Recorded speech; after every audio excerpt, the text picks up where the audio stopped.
So hello students, आज की जरूर हम पढ़ेंगे रघुवीर सहाय द्वारा लिखित पढ़िए गीता अधिनायक अकाल और आत्महत्या के विरुद्ध कविताओं की आलोचना और व्याख्या करेंगे।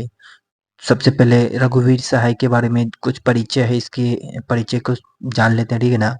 रघुवीर सहाय हिंदी साहित्य के नई कविता आंदोलन के महत्वपूर्ण कवि थे। रघुवीर सहाय हिंदी साहित्य के नई कविता आंदोलन के महत्वपूर्ण कवि थे। उनकी कविताओं में सामाजिक यथार्थ, राजनीतिक चेतना, आम आदमी की पीड़ा और व्यवस्था के प्रति असंतोष की झलक मिलती है। उन्होंने अपनी कविताओं के माध्यम से व्यवस्था की विसंगतियों, लोकतंत्र के खोखलेपन और सामाजिक अन्याय को उजागर किया। इन विश्लेषण से हम आज के इस वीडियो में इन तीन महत्वपूर्ण कविता पढ़िए गीता अधिनायक और अकाल और आत्महत्या के विरुद्ध को विस्तार से आलोचना और व्याख्या करेंगे। ये गीता, ठीक है ना, धर्म धर्म के राजनीतिक उपयोग पर कटाक्ष। कविता की विषय वस्तु क्या है? पढ़िए गीता कविता में रघुवीर सहाय ने समाज में धर्म के राजनीतिक और व्यावसायिक उपयोग की आलोचना की है। यह कविता धर्म के आध्यात्मिक मूल्यों को त्याग कर उसे व्यक्तिगत और राजनीतिक स्वार्थों के लिए इस्तेमाल करने की प्रवृत्ति पर कटाक्ष करती है, ठीक है ना। इसके कुछ इसका व्याख्या भी है, ठीक है ना। जैसे कुछ पंक्ति में से है, पढ़िए गीता बनिए सीता, फिर इस पर भी करिए विचार। यहाँ कवि धर्म और परंपरा के नाम पर समाज में स्त्रियों की स्थिति पर प्रश्न उठाते, सत्ता और तानाशाही की आलोचना है, ठीक है ना। कविता की विषय वस्तु कुछ इस प्रकार है कि अधिनायक कविता में कवि ने लोकतंत्र में बढ़ती तानाशाही प्रवृत्तियों की ओर इशारा किया है। यह कविता सत्ता की निरंकुशता, जनमानस पर उसके प्रभाव और जनता के भीतर पनपते डर को उजागर करती है। मुख्य पंक्तियां और उसकी व्याख्या कुछ इस प्रकार है, जैसे कि बोलिए कि आपको अब तक किसने दबाया हुआ है। यहाँ कवि सत्ता के दमनकारी रवैये की ओर संकेत करते हैं जो लोग को बोलने से रोकता है। ये लोकतांत्रिक व्यवस्थाओं में मौजूद अधिनायकवादी प्रवृत्तियों पर सीधी प्रहार करता है, ठीक है ना। कुछ कविता इसने भी है, जैसे कि कौन है जो आपको चुप रहने का आदेश दे रहा है। कवि इस पंक्ति के माध्यम से सवाल उठाते हैं कि क्या जनता को सच बोलने और अन्याय के खिलाफ आवाज उठाने का अधिकार भी नहीं है। यह लोकतांत्रिक मूल्यों के पतन को दर्शाता है। आलोचना, इस कविता की आलोचना कुछ इस प्रकार हो सकती है कि कविता में तानाशाही प्रवृत्तियों और लोकतंत्र के विघटन की आलोचना है। यह जनता को सच बोलने और अन्याय के खिलाफ खड़े होने के लिए प्रेरित करती है। इसमें राजनीतिक व्यंग और इसमें राजनीतिक व्यंग और सामाजिक चेतना का सुंदर समावेश है। भाषा में सहजता और व्यंग्यात्मक शक्ति है जो पाठकों को गहरे स्तर पर प्रभावित करती है। तीसरा कविता है अकाल और आत्महत्या के विरुद्ध। इसमें किसानों की पीड़ा का चित्रण किया गया है। कविता की विषय वस्तु कुछ इस प्रकार है कि इस कविता में कवि ने किसानों की दयनीय स्थिति, आर्थिक संकट और आत्महत्या जैसी गंभीर समस्याओं को उठाया है। यह कविता भारत में बढ़ते कृषि संकट और सरकार की उदासीनता पर तीखा टिप्पणी करता है। मुख्य पंक्तियां और उसकी व्याख्या कुछ इस प्रकार है। मुख्य पंक्तियों में जैसे कि कितने दुखों को दुख मानकर हम और नहीं रोएंगे। यहाँ कवि किसानों की वेदना को प्रकट कर रहे हैं। जब गरीबी, भूखमरी और कर्ज से दबे किसान आत्महत्या कर रहे हैं, तब सरकार और समाज उनकी समस्याओं को गंभीरता से क्यों नहीं ले रहा। दूसरा पंक्ति है, अब कोई आत्महत्या ना करे, उसका अधिकार छीन लो। यह पंक्ति सत्ता की क्रूरता और विडंबना को दर्शाती है। जब सरकार आत्महत्या को रोकने के लिए दिखावटी प्रयास करती है लेकिन किसानों की समस्याओं का समाधान नहीं करती, तो यह एक बड़ी विरोधाभास बन जाती है, ठीक है ना। आलोचना, इस कविता की आलोचना कुछ इस प्रकार हो सकता है कि कविता में भारतीय किसानों की वास्तविक समस्याओं को उजागर किया गया है। इसमें सरकारी नीतियों की असंवेदनशीलता और व्यवस्था की विफलता को दर्शाया गया है। यह कविता यथार्थवादी और सामाजिक चेतना से भरपूर है। इसी की कविता में इसकी भाषा में आक्रोश और करुणा का अद्भुत समन्वय है। और सामान्य निष्कर्ष इस साच इस तीनों कविताओं का, ठीक है ना, रघुवीर सहाय की काव्य शैली और विशेषताएं हैं। इस रघुवीर सहाय की जो काव्य शैली है वो राजनीतिक और सामाजिक चेतना से भरपूर है और व्यंग्यात्मक और प्रभावशाली भाषा का प्रयोग करता है। तीसरा पॉइंट है लोकतंत्र सत्ता अन्याय और पाखंड पर तीखी टिप्पणी इनकी कविताओं के द्वारा किया जाता है।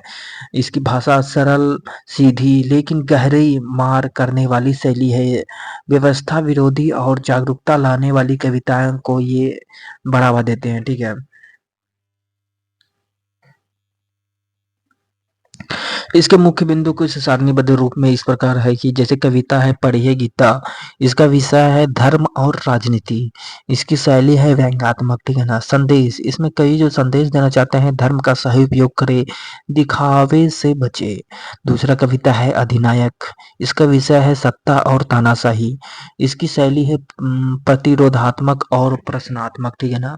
इसमें संदेश जो देना चाहते हैं लोकतंत्र में तानाशाही बढ़ रही है। अम, कविता तीसरा कविता है अकाल और आत्महत्या के विरुद्ध। इसका विषय है किसानों की समस्या। इसकी जो भाषा की शैली है वो गंभीर और यथार्थवादी है। इसमें जो सरकार संदेश देना चाहते हैं सरकार को किसानों की समस्याओं का हल निकालना चाहिए। इस प्रकार है कि रघुवीर सहाय की कविताओं की प्रासंगिकता और प्रभाव। ठीक है।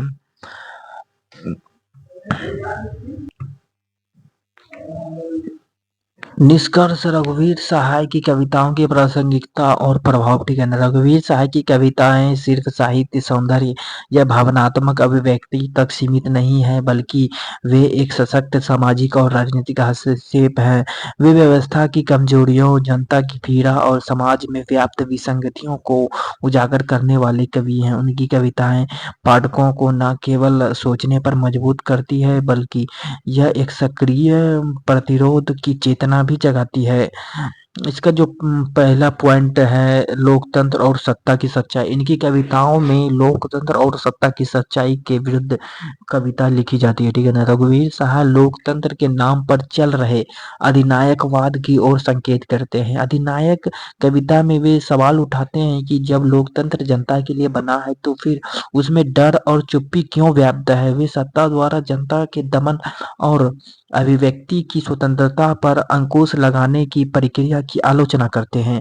यह केवल राजनीतिक तंत्र की आलोचना नहीं है बल्कि जनता को अपने अधिकारों के प्रति सजग करने का भी प्रयास है। आज भी जब मीडिया का दमन हो रहा है, असहमति को कुचला जा रहा है और लोकतंत्र मूल्यों को कमजोर किया जा रहा है, तब रघुवीर साय की यह कविता और अधिक प्रासंगिक हो जाती है। यह हमें याद दिलाती है कि लोकतंत्र तभी मजबूत होता है जब जनता भयमुक्त होकर सवाल पूछती है। दूसरा पॉइंट है धर्म का वास्तविक स्वरूप बनाम धार्मिक पाखंड। ठीक है ना। पढ़िए गीता कविता के माध्यम से धर्म के सामाजिक और राजनीतिक उपयोग की आलोचना करता है। ठीक है ना। धर्म का मूल्य उद्देश्य आत्मा की उन्नति और मानवता का उत्थान होना चाहिए लेकिन समाज में इसे व्यक्तिगत स्वार्थ राजनीतिक नियंत्रण और प्रतिसत्तात्मक मानसिकता को मजबूत करने के लिए इस्तेमाल किया जाता है। आज के संदर्भ में देखें तो यह कविता धर्म के नाम पर फैलाए जा रहे कट्टरवाद, राजनीतिक ध्रुवीकरण और धार्मिक पाखंड की स्थिति पर सटीक बैठती है। कवि हमें यह समझाने का प्रयास करते हैं कि धर्म को आध्यात्मिक उन्नति का साधन बनाए, ना कि इसे किसी वर्ग, जाति, लिंग विशेष का शोषण के लिए उपयोग करें। तीसरा पॉइंट है किसानों की दुर्दशा और सरकारी उदासीनता। अकाल और आत्महत्या के विरुद्ध जो कविता है इसमें कवि ने किसानों की समस्याओं को गहरी संवेदना और आक्रोश के साथ व्यक्त किया है। यह कविता केवल गरीबी और भुखमरी का चित्रण नहीं करती बल्कि सरकार और समाज की संवेदनहीनता पर भी प्रश्न उठाती है। आज जब हम देखते हैं कि कर्ज में डूबे किसानों आत्महत्या कर रहे हैं लेकिन सरकारें केवल आंकड़े प्रस्तुत कर रही है तो अपनी जिम्मेदारी से बच रही है, तब यह कविता हमें किसानों के प्रति समाज की निष्क्रियता और असंवेदनशीलता को समझने में मदद करती है। यह कविता हमें यह सोचने पर मजबूर करती है कि आखिर क्यों अन्नदाता खुद ही भूखा मरने को मजबूर है। और है चौथा पॉइंट है भाषा की सादगी और गहरी मारक क्षमता। जो रघुवीर सहाय की भाषा है ये अत्यंत सरल लेकिन प्रभावशाली है। वे भारी भरकम अलंकारों या जटिल प्रतीकों का प्रयोग नहीं करते बल्कि साधारण शब्दों में गहरी बात कहने की कला रखते हैं रघुवीर सहाय, ठीक है ना। उनकी कविताएं की किसी लंबे भाषण या गूढ़ दार्शनिक व्याख्या के बजाय सीधे सीधे सवाल और तर्क पर प्रस्तुत करते हैं, ठीक है ना, जो पाठकों को झकझोर कर देती है पढ़ने वाले को। उनकी भाषा की ताकत यह है कि हर पाठक उनकी कविता से जुड़ सकता है, जिसे संवाद करते हैं और उनकी कविताएं किसी जटिल साहित्य व्याख्या की मांग नहीं करती बल्कि जनता की भाषा में जनता की पीड़ा व्यक्त करती है। और पांचवा पॉइंट है समकालीन प्रासंगिकता क्यों आज भी जरूरी है। ये जो कविताएं हैं जैसे कि रघुवीर साई की कविताएं केवल उसके समय की नहीं बल्कि आज के समय की भी वास्तविकता को दर्शाती है, ठीक है ना। जैसे कि अधिनायक कविता है, जब भी लोकतंत्र और आज भी जब लोकतंत्र की स्वतंत्रता पर सवाल उठते हैं, असहमति को दबाया जाता है और सत्ता निरंकुश होती जा रही है, तब कविता हमें लोकतंत्र के मूल्यों को बचाने की प्रेरणा देती है। और दूसरा कविता जैसे कि पढ़िए गीता, जब धर्म का उपयोग समाज को विभाजित करने के लिए किया जाता है, धार्मिक कट्टरता बढ़ती है और नैतिकता को छोड़कर केवल कर्मकांड बचते हैं, तब यह कविता हमें धर्म की वास्तविकता पर सोचने पर मजबूर करती है, ठीक है ना।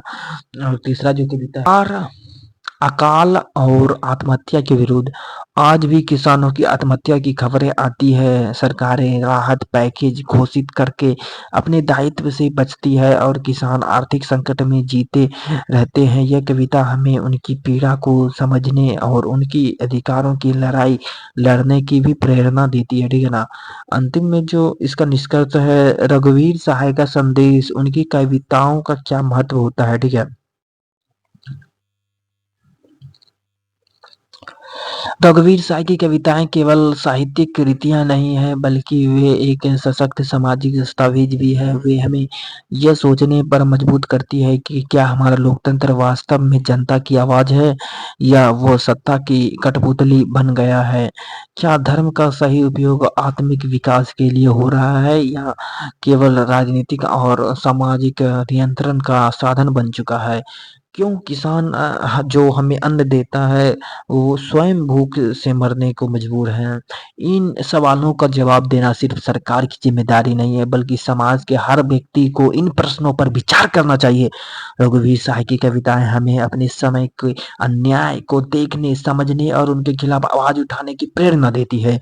उनकी कविताएं केवल पढ़ने के लिए नहीं है बल्कि समाज को बदलने के लिए है। क्या हम सिर्फ इसे पढ़कर छोड़ देंगे या इनके संदेशों का अम, अमल भी करेंगे, ठीक है। तो आज का इस वीडियो जो रघुवीर सहाय की तीनों कविताओं का व्याख्या और आलोचना हमने किया, ठीक है ना। अब दूसरी कविताओं का दूसरी वीडियो में मिलेंगे, ठीक है। तो थैंक